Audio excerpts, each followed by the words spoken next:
Hey, yeah, do me a favor. Don't come for me in the new year because this is that good old gumbo recipe that don't bother me is putting together. Now, the majority of this video is going to be fast paced, just so you guys don't have to get caught up in my background conversations.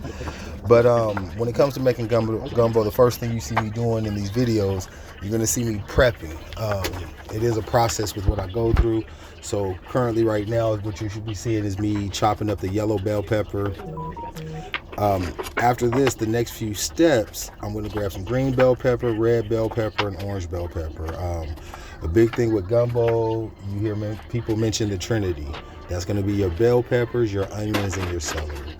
So the day before I cooked my gumbo, got off of a good 12-hour shift, and I was like, you know what? Let me go ahead and get to prepping so that tomorrow when I get to making, I ain't got to do all the stuff y'all see me doing right now. So this is my New Year's Eve, before it got too late. Now, when you do this, you want to chop up your bell pepper and your onions. For me, I don't try and mince them too small, but I do like them small enough because this Trinity is what's going to be chopped up and placed in my roux.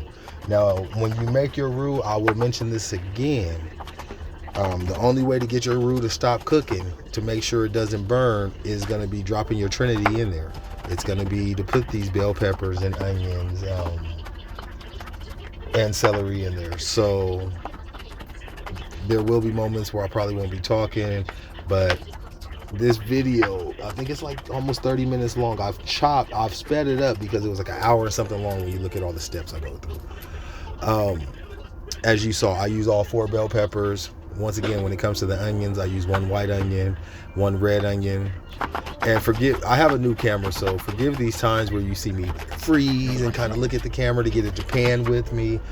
I've been trying to work on getting this new toy because it's supposed to follow your face. Yeah, there we go. But yeah, technology isn't always A1. You get what you pay for. This wasn't one of the top dollar tripods, but hey, it's getting the job done. It's helping me out. So as you see, my bell peppers are chopped up. Now what you see me doing is I'm going ahead and I'm mincing my onions up to have that ready for my Trinity. After my onions, I'm going to go ahead and I'm going to get my celery together. So after my Trinity is all taken care of, my onions, my celery, my bell pepper, the things I like to put on the side, I get 2 small Tupperware. Everybody who eats with me knows I have a thing for spice. I love my flavor, but I do like a little spice. That Trinity looks beautiful right there. Look at that. That is pretty.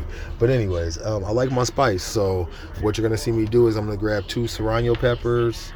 I got lucky. I got a red one and a green one. So I went ahead and mixed my Serrano peppers. Minced my Serrano peppers up, as well as in a separate container. I'm going to go ahead and I'm going to get my garlic, and I'm going to start mincing my garlic down. So that's going to be it for as far as the vegetables when it comes down to my gumbo. The other thing you see me prepping right now is the andouille sausages, as well as hot links. All right, for the people who don't know that, andouille sausage, that's your safest bet to go. Using things like hot links, using the type of sausages or links that give off a lot of grease, what's going to end up happening is when you make your gumbo, you're going to have this layer of grease that's going to sit on top of everything. So I like spice, so I don't have a problem, and I will show you in this video how you can go about getting rid of that layer of grease when you have the time. If you're somebody like me and you like to eat good, having the time is not the problem, because you make time for what you want in this world. And a good pot of gumbo, I always want that. I always got time for that. So to make this easier on myself, as you see, I've kind of lined my sausages and my hot links up just to make it where I don't have to keep cutting them one by one, and the process flows a lot smoother.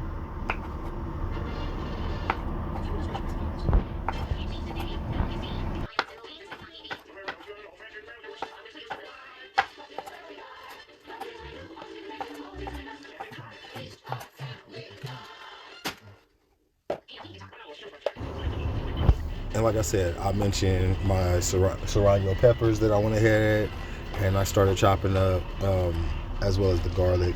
The green onions, that was something that I used to chop up as when it comes to plating at the very end of my dish. It's just something that makes it look nice and pretty, and it gives a nice solid taste at the end.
All right, the next part of the video you're gonna see, I'm gonna get to the point where I'm cleaning my crab. Most people who make gumbo, you guys know crab has like really got outrageous. I was able to get 2 already pre-boiled crabs. In my situation, I would typically like the live crab. So the first thing you want to do is flip the bottom fin open and place your thumb in between like the shell and the exoskeleton of the crab, and you're gonna rip the top of the shell off. For people like me who kind of prefer the live crab, this is the same steps you could take when you do that. Just with live crab, you either want to make sure their claws are at rubber band down, or that you're grabbing them and you have your fingers out the line of fire so you don't get pinched. All right, at this point I'm running my crab under the water. Right around the edge, when you get there by the heart of the crab, the first layer of what you're going to see is actually going to be the lungs. You're going to go ahead and tear those off. You want to tear the lungs off, as well as you want to rinse out all the guts, the brains, everything you see inside. Your meat should be nice and white. You shouldn't have all that yellowish discoloration from everything left inside of it. For the sake of this video, I didn't show you both crabs, but that's how you want to go about doing that. The last little pieces of that skeleton you see me pulling off, that you see me pulling off, that typically comes from like around the mouth of the crab. And as a quick insight right here for me, so all the little hairs that you see when you buy crab and stuff that you see on the legs and stuff, a little trick that I was taught as a kid, when you have more hairs than you want to deal with, or you don't want to have that super seafood flavor, you just take a potato peeler and you can grind down on the shell of the crab, and what it'll do is it'll shave a lot of that hair off. Same way people shave their legs, their face, and all that other stuff. You just go ahead and use that and clean your crab up. Don't just throw a dirty crab in a bucket of hot water. Please don't. I do say with the shell from my crab, if you look on my YouTube page, you can find how I made my seafood broth. That shell that you see laying on the counter, that's actually going to be a part of the seafood broth that I make for my gumbo. At this point, I'll go ahead. This is going to be my chicken. Went ahead and just washed it off. I have it sitting on the platter. On the cutting board. What I want to do is go ahead and season it up. It's for my gumbo. As you see, my Slap Your Mama seasoning. That's my white pepper and my regular Slap Your Mama's. Go ahead. For me, I season everything that goes in this pot. It might look like I season heavy, but like I said, I have a big pot. I made a large pot of gumbo lasted a few days, so the seasoning was well worth it. I think I gotta go with this whole panning issue with this camera again. This is gonna be fun to know how that works. Hit my chicken with a little peppercorns, seasoning with some black pepper. When it comes to seasoning, everything is done to your liking, as I tell you guys in all of my videos. That last bottle you saw was some Cajun seasoning. My Cajun seasoning is actually running out, so I'm probably going to keep trying to, you see how empty that bottle is, I'm probably going to keep trying to work it to get it out. Now, just like I saved the crab shells, Same thing I do with my shrimp shell. That's why you see the Ziploc bag. As I peel my shrimp, I'm going to go ahead and toss the shells in the bag and toss my shrimp to the side so it can be ready for the gumbo. You'll see at the end of this video, the shrimp ends up being the last thing added to the gumbo. The longer you cook your shrimp, the smaller it's going to shrink. So if you're like me and you buy jumbo shrimp, you don't want to buy jumbo shrimp and cook it too much where it sinks down to a super small, like tiny shrimp. So you want to throw it in maybe like the last 10 or 15 minutes. Like I said, this was a 2-day process, so when you look at the video, you'll probably see the outfits changing, you'll see me talking to people, you'll see me singing. But once again, that's why this video is going to stay. And fast forward, so my holiday can stay my holiday.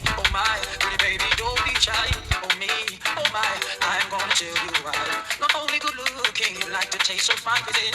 For you that make faith and say, baby, you got your PhD. Oh me, oh my, pretty baby, don't be shy. Oh me, oh my, I'm gonna tell you why. Oh me, oh my, pretty baby, don't be shy. Oh me, oh my, I'm gonna tell you why. Yeah. Baby, you got next. Your boss, you know how to treat a man. Don't change a thing. Darling, I'm so proud of you. Your examples are so true.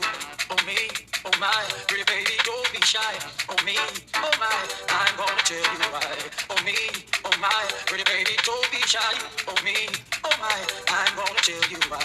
All right, preparation. We have my shrimp. We have the hot links and andouille sausage. We have the chicken. I have my Trinity. I have my bag of okra, as well as right off to the side, there goes the seafood stock. I have my flour, that's my bacon grease, and butter. So the first thing I do is I use half a cup of bacon grease. Well, no, not half a cup of bacon grease. I use half a cup of butter, half a cup of vegetable oil, and typically you can cook about 5 to 6 strips of bacon to get the bacon grease off and render the fat when you get ready to make your roux. As you've seen, I have a jar of bacon grease because I do cook with a lot of bacon and I save the grease for moments like this. But I have a jar full of bacon grease, and as always, if you see my other video, yes, it is my black pepper bacon that I'm always using. This year I went ahead and I tried it out with my gumbo. So what you're going to want to do is turn your heat on to about a medium. And that's me picking out old pieces of bacon and like peppers and stuff so I don't get that burnt taste. See? I think I saw another one. There it goes. But you want to mix up your grease, your oil, and your butter until it becomes uniform and everything has a pretty solid mixture. Over medium-low heat. I don't really like to do the medium. I don't like to run the risk of burning it. One thing I was taught young is a slow process. I mean, you'll reach your goals and it's going to be well worth it. Typically, that's how our parents cooked with love. They didn't rush things. So when you start making this roux, at the point where you have that pan heated and you drop the flour in, as you see, it's a light brown. The stirring is going to be constant for about 15 to 20 minutes. So please take all bathroom breaks, smoke breaks, take your shots, do whatever it is you need to do. If you need to go teach your kids a thing or two, go do that before you start this roux. Once you start stirring this, you cannot stop. If you stop stirring, there is a very good chance you are going to burn your roux. Burn your roux and you have burnt your whole pot of gumbo. Because what's going to happen is that burnt taste from the roux is going to be put into your gumbo, and that whole pot you make, everything you just prepped is going to taste burnt. Now, as you see as I skip forward, when it comes to the roux, it's getting more of a chocolate brown. You can see it is still foamy at the top, which is fine. The foam is fine. That's actually going to cook off. So I didn't videotape the whole process with this roux, so to try to save us all some time. But as you're doing this, it's going to start turning more of a darker and a darker chocolate brown. You want to get it to the coloring of your liking. I try to get it to not like a dark chocolate, but like a milk chocolate color, because I still have other ingredients to add and mix with this. But as I stated earlier, when you're at that stage, when you are ready for your roux to stop, what you're going to do is you're going to keep mixing. And typically what you want to do is have your trinity close to you. Um, for me, I actually get, there it is, right to the side. I just grabbed it. I keep my trinity close because I don't want to stop mixing, as I was telling you. And you're gonna start dropping. You're gonna drop your trinity in the roux. When you drop your trinity in your roux, you're gonna hear it simmer. That's fine. You're gonna go ahead and mix everything in so all the flavor from the roux can get mixed in with the vegetables, the serrano peppers, that trinity you made. The one thing that I have not put on there yet, I have not dropped my garlic in. Garlic is another thing that can cook fast and it can burn. Nobody wants to taste a burnt garlic in their food. So when it comes to the roux, as you see, you want to start simmering your vegetables, keep stirring that in. And this is going to get like a thick, chunky, clumpy. It won't be soupy anymore. And what you're going to do after that is you're going to go ahead and start adding in some of your lobster claws or your crab claws. For me, I try to get everything in there at some point, but what this does is it actually allows some of that seafood flavor to mix in with the roux. For me, this was my first time adding lobster claws to my gumbo. With the lobster claws cracked open, it worked out very well because what it did was it allowed a lot of the roux, a lot of the flavor to sit inside of those claws. So as you see, I went ahead and hit my claws and my mixture, my roux mixture, with a little more seasoning, trying to see if I can manage to fit all my crab and lobster in there in the process. And what I do when I do this is go ahead and you want to let that simmer maybe like 5 to 10 minutes. You don't want to cook it too long. Like I said, last thing you want to do is burn anything. You just want to give it a chance to actually catch the flavor.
So after letting it simmer for about 5 to 10 minutes and actually still mixing everything up, making sure that I like my flavor profile, I go ahead and at this point is where I drop my garlic in there and I start mixing my garlic around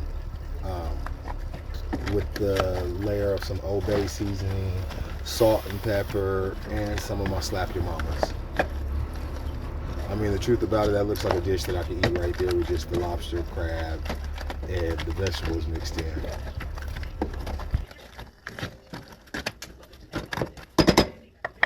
Once you have all that in the pot, what you want to do is on the pot to the side, at this point, now that your roux is not cooking, you don't have to worry about burning it. You want to just go ahead and take that chicken you prepped and get that into a pan with a little bit of vegetable oil and start cooking your chicken up. Now, the chicken, you don't have to cook it completely. What you want to do mainly is kind of brown every side of it the best you can. And once it goes in the gumbo pot, it should start to shred up and become softer.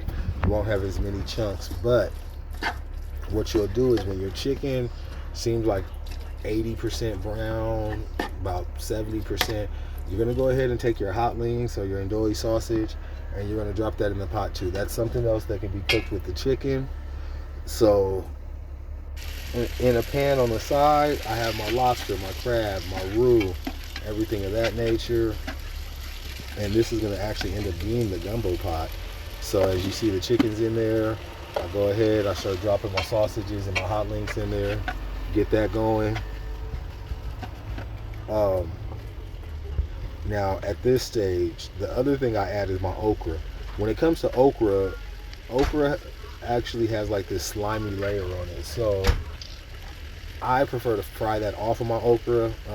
Some people don't like okra; they say it's slimy. So I'm gonna drop my okra in with this sausage and chicken mixture before it gets in the water, so that I can start sautéing that okra and getting that slimy skin layer off of my okra.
After about 10 to 15 minutes of letting everything saute with the links and the okra and everything, like I said, hot links is going to give off grease.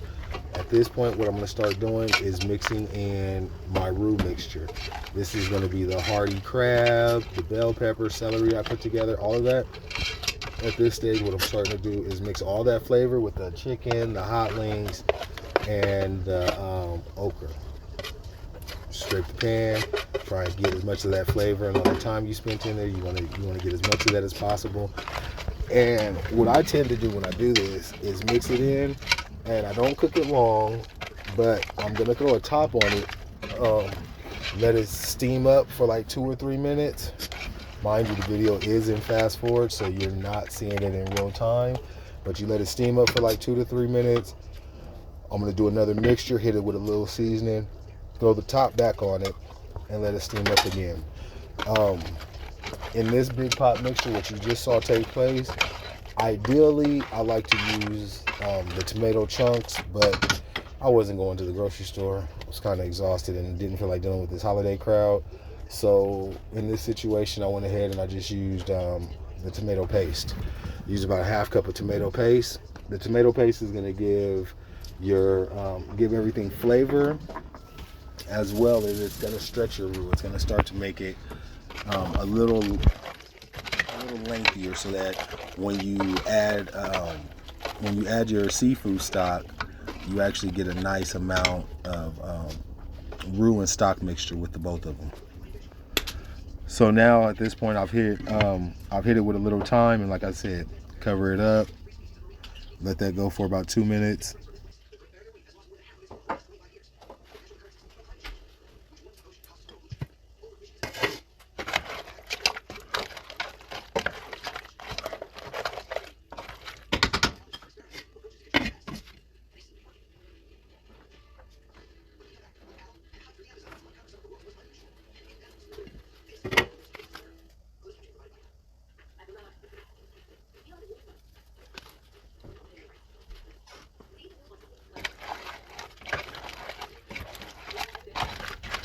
Now this pan right here, I'm gonna go ahead and I'm gonna hit it with the Cajun seasoning one time.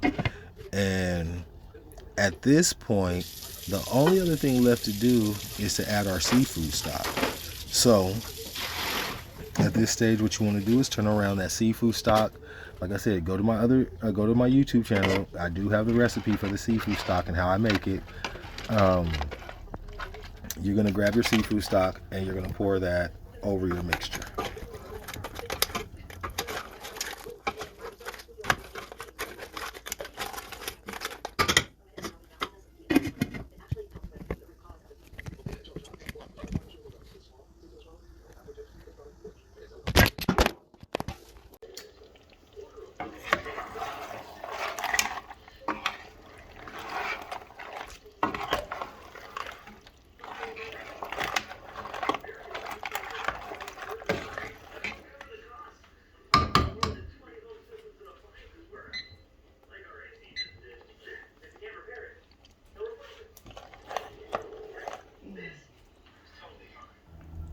So as you see, everything looks nice and sweaty from it being steamed up. It looks nice and hearty. You really can't tell I haven't added the stock yet. But at this point right now, I'm going to go ahead and I'm going to pour my seafood stock on there. Being that I didn't do just seafood, I did add 1 cup of chicken stock to this, as well as like a ½ cup of water. I wanted to submerge as much of the crab and lobster and everything as I could. And then what I want to do is bring that to a boil. Once you get that to a boil, you're going to turn around and you're going to put it on simmer. You're going to put your gumbo on simmer and cover it up, and you're going to let it cook for about an hour. Oh, that's my shrimp and crab boil. Yes, I do have gumbo filet. You'll probably see me hit it with that in just a second. But let your gumbo simmer. After you bring it to a boil, let your gumbo simmer for about 45 minutes prior to putting your shrimp in there. At the point where you're ready to add your shrimp, you'll know that you'll probably have about 15 minutes for your gumbo. Now what you're seeing me do right here, I'm glad I was still watching this.